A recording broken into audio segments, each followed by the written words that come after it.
you know that in today's world, no relationship has remained untouched by crime? Moreover, incidents are happening that make us question even blood relations. Today's story is about such an incident so chilling that it not only shook ordinary people, but also left the police in shock. Who was the killer? And why was the murder committed? Even the investigating officers could not have imagined this in their wildest dreams. Greetings, friends! How are you all? Today, we will talk about the Snehanshu Sharma case. This story begins in the Hooghly district of West Bengal, in a locality called Adarsh Nagar in the town of Kanagar. It was February 2024. A small family lived in this locality, the Sharma family. The family comprised the father, Pankaj Sharma, the mother, Shanta Sharma, and their only child, Snehanshu Sharma. Snehanshu was just 10 years old and studied in the 4th grade. His father, Pankaj, worked in a factory in Kolkata, while his mother, Shanta, helped at a cosmetics shop not far from their house. Every morning, Pankaj would leave for work at 9 a.m. and return home around 6 o'clock or 7 p.m. Similarly, Shanta would leave for the shop in the morning and return around 7 o'clock or 8 p.m. Snehanshu also went to school, but would be home alone after school in the afternoon. Sometimes, he would play with neighborhood kids, while other times, he would watch TV at home. The family was a typical middle-class one. Snehanshu's cousins lived nearby, and it was a routine for them to finish their school and tuition before coming over to invite Snehanshu to play. Everything was normal, just like in any other household. Then came Friday, February 2024. Around 4 p.m., one of Snehanshu's cousins came to his house to call him out to play. She was about the same age as Snehanshu. When she entered the house, she heard the television playing loudly in one of the rooms. Assuming that Snehanshu was watching TV, she went to the room. As she pushed open the slightly ajar door, what she saw made her scream. She ran outside, terrified, and began shouting for the neighbors. A few neighbors gathered, trying to understand what had happened. The cousin, still trembling with fear, urged them to go inside and check on Snehanshu. Confused and alarmed, some of the neighbors entered the house and made their way to the room with the blaring TV. What they saw left them horrified. Snehanshu was lying on the floor, covered in blood. There was blood splattered everywhere. The neighbors immediately called the police. This area came under the Uddarpara police station's jurisdiction, and the police arrived within minutes. They, too, were shaken by the gruesome scene. The neighbors had also called Snehanshu's parents, asking them to return home immediately. Shanta, Snehanshu's mother, was the first to arrive, followed by his father, Pankaj, shortly afterward. They were utterly devastated upon learning that their son had been murdered. The police, noting the state of the room, called in the forensic team. Snehanshu's body had multiple injuries, cuts, and wounds all over. His head was bleeding profusely. A small idol of Lord Ganesha was found on the floor, and it seemed to have been used to hit him on the head. There was also a table in the room with blood stains on one corner, suggesting that Snehanshu had been struck against it. Both of Snehanshu's wrists had deep cuts, and a vegetable cutting knife lay nearby. The forensic team noticed that the knife was slightly bent, indicating that it had been used violently. The attacker struck the child with such force that the knife bent. This indicates how brutally Snehanshu was murdered. His mother was holding her child and crying inconsolably. The father, too, had tears in his eyes. This was their only child, their only son. The people in the neighborhood were shocked to hear about this incident. The police registered the case and started their investigation. A team was formed by the Chandel Nagar Commissionerate to look into the case. The child's body was sent for post-mortem first. Following this, the police questioned the parents, but they seemed to have no idea what had happened. Moreover, they were in no condition to speak. The mother was devastated, crying continuously, and the father was unable to utter a word. The cousin was the first to discover Snehanshu's body around 4 p.m. This meant the murder had occurred before that time. At the time of the incident, both parents were away at work. The police then started questioning neighbors, hoping someone might have seen something suspicious. The community was outraged, questioning how someone could enter a home, commit such a crime, and leave undetected. People were demanding the immediate arrest of the culprit, and protests began.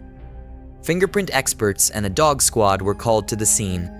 Given the manner in which a 10-year-old child was killed, it was clear the murderer either had a deep grudge against him or a long-standing enmity with the family. After allowing some time for emotions to settle, the police spoke to Snehanshu's parents again. They said they had no recent conflicts or incidents that might have put their family in danger. Neighbors also reported seeing nothing unusual or suspicious. While speaking with the police, the father recalled that Snehanshu had a fight with another student at school a few days earlier. He had even complained to the other child's parents about the incident. This led the police to suspect the involvement of the other child and their family. A team was sent to their house for questioning. It was revealed that while the fight had occurred, it was a minor disagreement typical among children and not severe enough to lead to such a heinous crime. Moreover, during the time of the incident, none of the family members of the other child were near Snehanshu's house. This lead also turned out to be a dead end. The police revisited the crime scene for a detailed examination. The entire house was thoroughly searched. They observed that only items that could have been used in the murder were scattered or out of place. Other household items were untouched, still in their designated spots.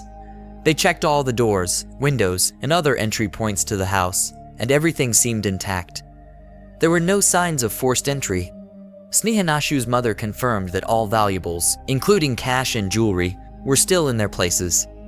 If the murderer had intended to rob the house, they could have easily taken those items but didn't. This led the police to believe that the sole motive behind the crime was to kill Snehanshu. Due to the absence of evidence of forced entry, it seemed that the murderer was well acquainted with the house. They likely knew the routines of Snehanshu's parents when they stayed home, when they went out, and when the child was alone. This child usually kept the door locked from the inside, as he understood not to open it for strangers. However, on this occasion, he did open the door. This suggests that the murderer was someone the child knew. The police also noted the presence of a pet dog at the house. The dog's name was Shadow. Shadow was always kept tied up. A peculiar trait, or perhaps a bad habit of Shadow, was that he barked aggressively at strangers and would even try to bite them. Conversely, he was friendly with familiar people. Since the house was near a road where many people passed by, Shadow was usually restrained to prevent incidents. On the day of the murder, neighbors did not hear Shadow barking, which was unusual. Normally, whenever the dog barked, the neighbors would hear it due to the proximity of their houses. Occasionally, they even checked on the child if Shadow barked while he was home alone. The absence of barking that day was a significant clue for the police. It indicated that whoever entered the house was someone Shadow knew. The neighbors also confirmed they did not hear any shouting or screaming from inside the house. All they noticed was the television playing at high volume, which gave the impression that the child was watching TV after returning from school. Taking all these observations into account, the police intensified their investigation. They started by speaking to Snehanshu's parents, neighbors, and family acquaintances who frequented the house. The police noted down everyone's phone numbers and began tracing their mobile tower locations during the estimated time of the murder. Despite this effort, no one's location matched the vicinity of Snehanshu's house. By this point, 2 to 3 days had passed since the incident, and the police had no solid leads. The family was inconsolable, and public outrage was growing. Senior officers pressured the team to solve the case quickly, leaving the investigators feeling stuck. Suddenly, a call came to the police from Lal Yadav, the former head of the Kanhapur Panchayat. Kanhapur was just about 1.5 kilometers away from the Sharma family's house. Lal's house was near the main road leading to the colony, making it a route for anyone entering or leaving the area. Fortunately, Lal had installed a CCTV camera outside his house that captured the movement of people on the road. When he informed the police about this, it provided a glimmer of hope. The footage from the camera was reviewed based on the time frame of the crime. While scanning through hours of footage, a woman wearing a mask caught the police's attention. She was trying to hide her face while passing the camera. Although wearing masks was common during the COVID-19 pandemic, it was unusual in 2024 when cases were minimal. The woman was also carrying a small bag. Given the context, the police surmised that the murderer might have been someone connected to the household. To identify her, they called Snehanshu's parents, Pankaj and Shanta Sharma. When Shanta saw the footage, she couldn't recognize the masked woman. However, when Pankaj viewed it, he took a closer look at her walking style and clothing and identified her as Ifat Parveen or Itrat Parveen in some places. He thought was Shanta's friend. This revelation raised suspicion about Pankaj, as the police wondered if he had an affair with Ifat that could have led to the murder of his child. To verify this, the police retrieved call detail records CDR of Pankaj, Shanta, and Ifat. Surprisingly, Pankaj had barely spoken to Ifat in months. On the other hand, Shanta's CDR revealed frequent, long calls with Ifat, sometimes lasting through the night. Further investigation of their WhatsApp chats uncovered intimate messages and compromising photos between Shanta and Ifat, resembling those of a romantic relationship. Moreover, Ifat's phone had been switched off around 2 p.m. on the day of the murder and was turned back on around 8 p.m.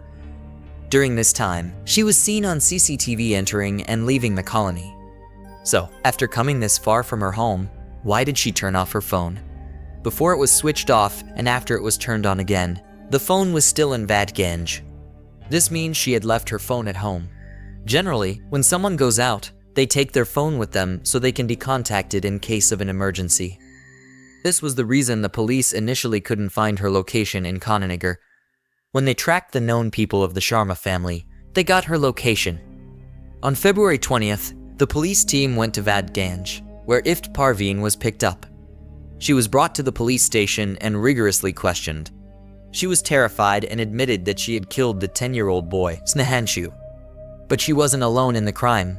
Her mother-in-law, Shanta Sharma, had also been involved.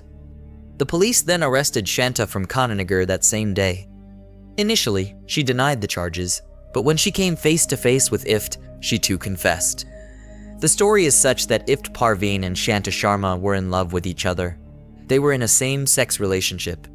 This had been going on even before their marriages. According to some reports, they met in 2008. In 2012, Shanta married Pankaj, and in 2014, they had a son. In 2018, Ift Parveen also married in Vadganj, but lived separately from her husband. Despite their marriages, the relationship between Shanta and Ift continued. They would talk for hours on the phone, make video calls, send each other photos, and visit each other's homes. No one suspected that they were in a same-sex relationship. People thought they were best friends. Sometimes, Shanta would come home during the day from her shop to have lunch. A few days before the murder, Shanta and Ift met at Shanta's house during the afternoon. They were in love and maybe forgot that at 2 p.m., Shanta's son, Snehanshu, would come back home from school. They also forgot to lock the door. Around 2 p.m., the boy came home, looking for his mother, and entered the bedroom, where he saw Ift and Shanta in a compromising position. They were both shocked and frightened when they saw the boy. Afterward, things became awkward between them. Shanta couldn't look her son in the eye, and the son started distancing himself from her, becoming silent. This made Shanta and Ift think that the boy might tell someone. Before Snehanshu could tell his father or anyone else, they decided he needed to be removed from the picture. Snehanshu called Ift Mossy Aunt because he thought of her as his mother's sister. On February 16th at noon, Ift visited Shanta's house, and Shanta came for lunch. After 2 p.m., Snehanshu came home. As soon as he entered, his mother turned up the volume of the TV so that no one could hear the boy's voice outside. Then the two women violently struck the child, hitting him on the head with the corner of the table. As reported in the police press conference, there was a statue of Lord Ganesh in the room, and Ift picked up that statue and hit Snehanshu on the head. The child fell to the ground. After that, Shanta went to the kitchen, fetched a knife, and began attacking the child with it, slashing his arms to ensure he bled out quickly and died. Once they had done everything, the two women sat waiting for the child to die. They stayed there for hours, cleaning up the place. Afterward, Shanta went back to her shop, where she worked as an assistant, and Ift left for her home. Ift was seen in CCTV footage, but Shanta wasn't. This was because Shanta took smaller streets to reach her shop, where no cameras were present, while Ift had to take the main road, where cameras were installed. The police were also initially confused. How could a mother, who appeared so distraught, be the killer? The reason for the murder was beyond imagination. When the police spoke to Snehanshu's father, Pankaj Sharma, they found that he had suspected something was going on between his wife and Ift. but he never took any action, fearing societal judgment. Their relationship seemed normal, with no obvious fights or issues, and they were living an ordinary life. Pankaj never thought that because of this very relationship, he would lose his child. He believes that the murderers of his child should be hanged. The police had gathered substantial circumstantial and technical evidence against Shanta and Ift. Both were arrested, and they confessed to the crime.